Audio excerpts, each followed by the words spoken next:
नमस्कार, सी न्यूज़ भारत देख रहे हैं आप। मैं हूं अखिलेश पांडे। वक्त हो चुका है न्यूज़ बुलेटिन का। इस बुलेटिन में हम जानेंगे कि आखिर हरदोई में प्राथमिक विद्यालय के प्रधान अध्यापक के रवैये से क्यों नाराज हुए ग्राम प्रधान। साथ ही बताएंगे कि कैसे झांसी में अखबार लेकर जा रहे ग्रामीण पत्रकार पर कुछ दबंगों ने लाठी डंडों से किया हमला, और दिखाएंगे कि कैसे रायबरेली में हाई टेंशन लाइन की चपेट में आने से हुई लिपिक की मौत। और भी तमाम खबरों पर आइए विस्तार से करते हैं चर्चा। खबर बरेली से है, जहां विश्व हिंदू परिषद ब्रज प्रांत के जिलाध्यक्ष मानवेंद्र राणा व नगर अध्यक्ष सोनपाल मेंबर ने कार्यकर्ताओं के साथ उप जिलाधिकारी फरीदपुर को ज्ञापन दिया। हरियाणा के मेवात में दिनांक 31 जुलाई को जो भी हुआ वह बहुत दुर्भाग्यपूर्ण है। पवित्र श्रावण मास में किसी भी सोमवार को मेवात के अंदर भगवान शंकर का आशीर्वाद लेने के लिए महाभारत कालीन 5 मंदिरों में हजारों श्रद्धालु जाते हैं और लगभग 20 से 25 हजार लोग ही पहुंचे थे। और यात्रा शुरू हुए 15 मिनट भी नहीं हुए कि इस्लामिक जिहादी उपद्रवियों ने गोलियां पत्थर बरसाने व आगजनी जैसी घटना शुरू कर दी। आज आपने एसडीएम साहब को ज्ञापन किस उसमें दिया है? अभी देखिए, आप ये देख रहे होंगे अभी जो घटना जो नूह में हुई है, जिसमें निहत्ते हमारे जो सनातनी भाई थे वो अपनी एक पारंपरिक यात्रा निकाल रहे थे। उस पर इस्लामिक जिहादियों द्वारा पूर्ण नियोजित तरीके से उन पर हमला, गोली से मोर्टार दागे गए अथवा कई हथियारों से उन पर आक्रमण किया गया, जिसकी वजह से कई लोग उसमें हताहत हुए हैं, घायल हुए हैं और कई लोग जो हैं उसमें शहीद भी हुए हैं। पुलिस वाले भी उसमें शहीद हुए हैं और चौकियां फूंक दी गई हैं, मंदिरों को तोड़ दिया गया है। तो इस तरीके की घटना जो नियोजित तरीके से इस देश में चल रही है, जिस तरीके से हरियाणा में जो हुई है, ऐसा भविष्य में कहीं किसी और के साथ ना हो, इसके लिए हम लोगों ने आज ये ज्ञापन दिया है। और जो वहाँ पर जिन्होंने ये कार्रवाई करी है उनको कठोर दंड मिले, उनके ऊपर उनको फांसी की सज़ा मिले, हम इसकी मांग करते हैं। और उसके साथ साथ हम ये भी चाहते हैं कि जो वहाँ पर घायल हैं, जो विक्षिप्त अवस्था में हैं, उनको 1-1 करोड़ रुपए का उनको अंशदान मिले, ताकि वो लोग अपने आगे का जीवन यापन जो है सही से कर सकें। आपका नाम? मानवेंद्र राणा, जिलाध्यक्ष हूँ, विश्व हिंदू परिषद बरेली। बरेली से सीनू संवाददाता प्रमोद शर्मा की रिपोर्ट। हरदोई में महीनों पहले से सुर्खियों में रहा कोथावा ब्लॉक का शिवपुरी प्राथमिक विद्यालय पुनः कई विवादों के बीच गिरा है। ग्राम पंचायत प्रधान अतुल सिंह ने सोशल मीडिया सहित शिक्षा विभाग के नंबर पर शिकायत दर्ज कराई है और प्राथमिक विद्यालय शिवपुरी के प्रधान अध्यापक के रवैये से लेकर इंचार्ज अध्यापक पर कई आरोप लगाए हैं। उनका आरोप है कि इस विद्यालय में आए दिन इंचार्ज अध्यापक लापरवाही करते हैं। बिना एडमिशन विद्यालय में बैठने वाले नन्हे मुन्ने बच्चों को प्रधान अध्यापक द्वारा बाहर का रास्ता दिखाया जाता है। ग्राम प्रधान द्वारा प्रधान अध्यापक पर लगाए जा रहे आरोपी संबंधी जब खंड शिक्षा अधिकारी कोथावा सिमी निगार से फोन पे वार्ता की गई तो उन्होंने कहा कि मामला संज्ञान में आया है। जल्द विद्यालय प्रबंध समिति की बैठक कर दोनों का पक्ष जानकर मामले का उचित निस्तारण कराया जाएगा। जांच के दौरान विभागीय आवश्यक कार्यवाही की जाएगी। छुट्टी हो गई विद्यालय में? हाँ। कितने बजे छुट्टी होती? 2 बजे। 2 बजे? हाँ। विद्यालय का नाम क्या है? प्राथमिक विद्यालय शिवपुरी। प्राथमिक विद्यालय शिवपुरी। दूध मिलता है? नहीं। केला? हाँ। दूध नहीं मिलता? नहीं। और खाना मिलता है रोज? हाँ। टाइम से? हाँ। अच्छा मिलता है? हाँ। खाते हो खाना? हाँ। नहीं। नहीं खाते हो? हाँ, नहीं खाते। लेकिन मिलता है? हाँ। ना? वापस कई दिन नाम पता नहीं। मतलब नाम ना लिखा है तो नाम नहीं लिखा तो पढ़ नहीं सकती, यह बात तो वापस की नहीं। हाँ, यह बात तेरा है। मैं ग्राम प्रधान अतुल सिंह, ग्राम पंचायत शिवपुरी, विकास खंड कोधावा, जनपद हरदोई का रहने वाला हूँ। मैं 2 वर्षों से स्कूल का भोजन का कार्यक्रम जो चल रहा था वो मैं खुद अपने हैंडल लिया था, मैं खुद करवा रहा था। लेकिन इन लोगों की लापरवाही हमेशा बनी रही। इसको देखते हुए मैंने 2 साल के बाद में इस साल मैंने उसको छोड़ दिया कि आप अपने आप करवाइए, क्योंकि ये हम इसलिए काम लिए थे कि आप लोग फ्री माइंड होके आइए। आज सब्जी लेना, तेल लेना, आज आलू लेना, ये सब खरीदारी में मास्टरों का दिमाग बटा रहता था, तो कायदे से पढ़ाई नहीं करवा पाते थे बच्चों की। तो हमने ये सब बातें सोचते हुए हमने अपने ऊपर ले लिया, काम वो करवाया। लेकिन फिर भी इनका परमानेंट जब देखो तब हम जैसे निकले वहां से, तो हमने आज तक कभी इनके ऊपर प्रत्यारोपण नहीं किया। कान में लीड लगाए बातें कर रहे हैं, बच्चे अपना पढ़ रहे हैं या खेल रहे हैं, उनसे कोई मतलब नहीं है। और इधर उधर मतलब जो है आपस में बैठे बातें कर रहे हैं, कोई आया कोई गया, उससे भी कोई इनसे मतलब नहीं है। अगर गांव के छोटे बच्चे हैं अपने भाई बहन के साथ में जा रहे हैं, जैसे कि हमारे गांव के निवासी एक हैं राजू नाई, उनकी एक छोटी लड़की, अभी हमें जल्दी ही सूचना मिली, 2 लड़के और एक दिन मिले कि चाचा हमको मतलब जो है स्कूल से मैडम ने और मास्टर साहब ने निकाल दिया। हमने कहा क्यों? तो कहने लगे हमको कह रहे कि तुम्हारा नाम नहीं लिखा। अगर बच्चे के अंदर पढ़ने की लालसा है तो क्या अध्यापक को ये चाहिए कि वो मतलब जो नाम नहीं लिखा तो यार 2 घंटे वो बैठ के उसको देख नहीं सकते या पढ़ा नहीं सकते या उसको शिक्षा नहीं दे सकते, या उसका शिक्षा का अधिकार नहीं अगर नाम नहीं लिखा?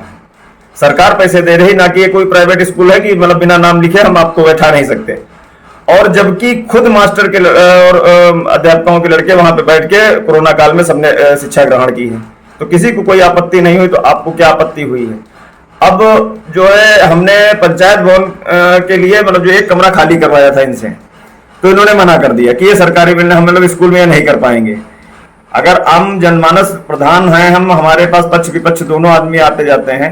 कुछ हैं आदमी की मतलब जो है ज्यादा वो मानसिकता जो रखते हैं गंदी, तो वो कहते हैं हम उनके दरवाजे पर नहीं जाएंगे। तो अगर कोई पंचायत का कार्य है वो नहीं करवाना चाहते हमारे दरवाजे से, तो हमने सोचा स्कूल का एक कमरा अतिरिक्त कक्ष ले लिया जाए, तो जब तक पंचायत भवन हमारा कार्यरत नहीं हो रहा है तो हम यहाँ पे अपना सिस्टम रख देंगे। इन्होंने मना कर दिया, भाई स्कूल है वो नियम है इनका, जबकि वो सरकारी बिल्डिंग है और हमको आदेश दिया गया था कि सरकारी बिल्डिंग में ही आप कहीं पे कर लीजिए। आंगनबाड़ी केंद्र है नहीं, अगर छोटा बच्चा जा रहा तो क्या पढ़ा नहीं सकते? उसको पढ़ाना चाहिए इन लोगों को, उससे भी मतलब नहीं। अगर आज 8:51 तक मैं गेट के दरवाजे पर खड़ा रहा, तब तक कोई टीचर न कोई शिक्षा मित्र, वहां पे कोई सूचना हमको नहीं मिली। तो यही पता चला कि यहां तक ये नहीं मालूम था बच्चों की स्कूल बंद है या खुला है। छोटे छोटे बच्चे जरौआ मेन मार्ग तक देखने गए हैं मास्टर साहब को कि मास्टर साहब आएंगे या नहीं आएंगे। अगर कोई बाई चांस हादसा हो जाए उसका जिम्मेदार कौन होगा? और एक नहीं कम से कम 20 बच्चा गया था, जबकि मैंने रोका और मैंने उसकी फोटो भी डाली कि बच्चे वहां से आ रहे हैं, और जबकि वो हमारे गांव के ही बच्चे हैं और उधर कोई गांव नहीं है, गांव के बाहर से बच्चे इनको देखते हुए आ रहे थे। 8:51 की फोटो है हमारे पास। तो अगर कोई हादसा होगा तो उसका जिम्मेदार कौन होगा?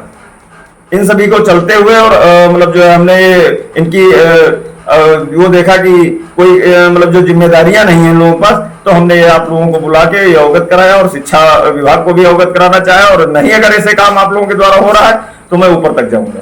फाइनल क्या चाहते हैं? फाइनल ये चाहते हैं कि यहाँ पे जो अब सबसे ज्यादा दृष्टता यहाँ पे फैलाई जा रही है और दुर्दता है, वो हमारे यहाँ वीर प्रताप जो प्रधानाचार्य है उनके द्वारा वो किसी प्रकार से हमको प्रधान या मतलब जो हमारे जनता को अपने उसमें नहीं ले, वो राजनीति कर रहे हैं। यहाँ पे राजनीति के स्तर से हमारा विद्यालय चलाया जा रहा है। हमारे गांव के जानवर पकड़े जा रहे थे और डीएम साहब का आदेश था कि प्रधान, सेक्रेटरी, वीडियो वगैरह सब लोग मिलकर जानवरों का जो गौवंश थे उनको किसी भी तरीके से पकड़वा के और वहां से गौशाला तक भिजवाया जाए। हमने पूरी जिम्मेदारी लेते हुए स्कूल के लिए हमने मांग की कि जो है स्कूल में बंद करवा के कायदे से पकड़वा लिया जाए। आज भी हमारे पैर में चोट है, हमारा पैर फ्रैक्चर हो गया। मैं प्रधान था लेकिन प्रधान की वो बात नहीं हमने सुनी कि मतलब मैं प्रधान हूं, हाथ ना लगाऊं। मैंने अपने जनता के लिए खुद जानवरों को पकड़ा साथ में और मेरा पैर फ्रैक्चर हो गया। लेकिन इन मास्टर की कमी के कारण मतलब जो है स्कूल में इन्होंने हमको जगह नहीं दी, तो हमने अलग से तारबंदी करवा के और वहां पे जानवर पकड़वाए। तो जब सब नियम से काम हो रहा तो ये भी काम नियम से ही होना चाहिए। कौन सा विद्यालय? ये प्राथमिक पाठशाला शिवपुरी, विकास क्षेत्र कोथावा। हरदोई से सीनू संवाददाता आशीष गुप्ता की रिपोर्ट। हरदोई के माधोगंज थाना क्षेत्र के ग्राम पिलखना निवासी सुरेश पाल की माधोगंज गल्ला मंडी में आड़त की दुकान है। सुरेश पाल अपने घर से मोटरसाइकिल की डिक्की में 5,70,000 रुपए रखकर मंडी लाया था। टीन शेड्स में दुकान के पास मोटरसाइकिल खड़ी कर दुकान पर किसानों द्वारा लाई गई मूंगफली बेचने लगा।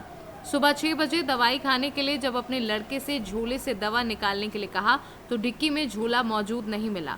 दुकानदार ने इसकी सूचना थाने पर दी।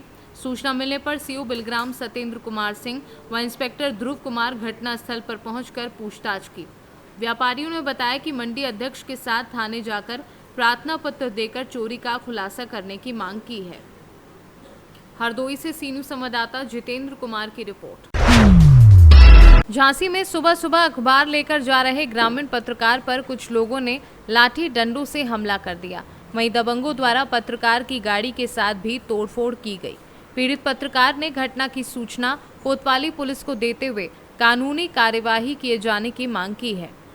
बताया गया है कि मऊरानीपुर कोतवाली क्षेत्र के अंतर्गत आने वाले ग्राम खिलारा निवासी सुरेंद्र कुमार द्विवेदी ग्रामीण पत्रकार हैं तथा आज सुबह वह अखबार लेकर बांटने जा रहे थे। इसी दौरान गांव के ही कुछ दबंगों द्वारा एक राय होकर उनके ऊपर लाठी डंडों से हमला कर दिया गया। वहीं दबंगों द्वारा पीड़ित पत्रकार को मोटरसाइकिल के साथ भी तोड़फोड़ की गई है। शोर सुनकर आस पड़ोस के लोग एकत्र हो गए। इसी दौरान उक्त लोग जान से मारने की धमकी देकर मौके से भाग निकले। वहीं पीड़ित पत्रकार ने घटना की सूचना मऊरानीपुर कोतवाली पुलिस को देते हुए कानूनी कार्यवाही किए जाने की मांग की है।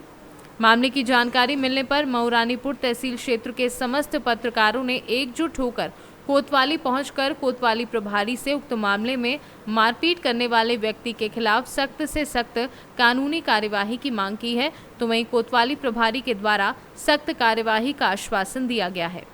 क्या नाम है आपका? सुरेंद्र कुमार द्विवेदी खिलारा। क्या करते हैं आप?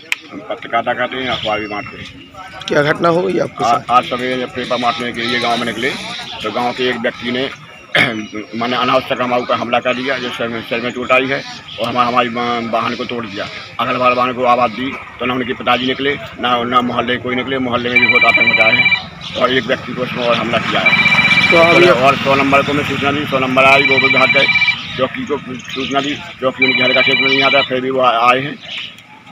और अभी थाने में जो सूचना कर और कोतवाल साहब को मैं 3 बार सूचित किया है। हाँ। सुबह मौका पे हम भेजते हैं, पुलिस भेजते हैं, लेकिन थाने से कोई नहीं आया अभी। क्या ये साजिश के तहत हमला है या कोई जान नहीं, हमारी कोई ना किसी से बुराई है, ना हम कोई वो है।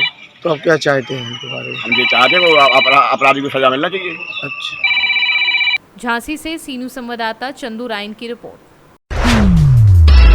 रायबरेली जिले में ऊंचाहार सामुदायिक स्वास्थ्य केंद्र में तैनात लिपिक संतोष कुमार मंगलवार की रात परिसर में बने कैंटीन के बाहर 2 अन्य स्टाफ समेत बैठकर चाय पी ही रहे थे कि इसी दौरान ऊपर से हाई टेंशन लाइन के तारों में स्पार्किंग होने के कारण तार टूटकर लिपिक के ऊपर गिर गया, जिसमें संचालित करंट की चपेट में आने से लिपिक की मौके पर ही दर्दनाक मौत हो गई। जिसके बाद सीएचसी स्टाफ की सूचना पर परिजन बुधवार की सुबह सीएचसी पहुंचे, जहां इस घटना से सीएचसी परिसर में कोहराम मचा हुआ है। सूचना पाकर मौके पर पहुंची पुलिस ने शव को कब्जे में लेकर पोस्टमार्टम को भेजा है। लिपिक संतोष कुमार मूल रूप से बनारस जनपद के रहने वाले थे और तकरीबन 2 वर्षों से सीएचसी में तैनात थे। फिलहाल ऊंचाहार पुलिस शव को कब्जे में लेकर पोस्टमार्टम के लिए भेज चुकी है। रायबरेली से सीनू संवाददाता आशीष मौर्य की रिपोर्ट। फिलहाल के लिए इस न्यूज़ बुलेटिन में बस इतना ही। देश दुनिया की तमाम खबरों के लिए देखते रहें सी न्यूज़ भारत। हर खबर आपके साथ, आपके हाथ।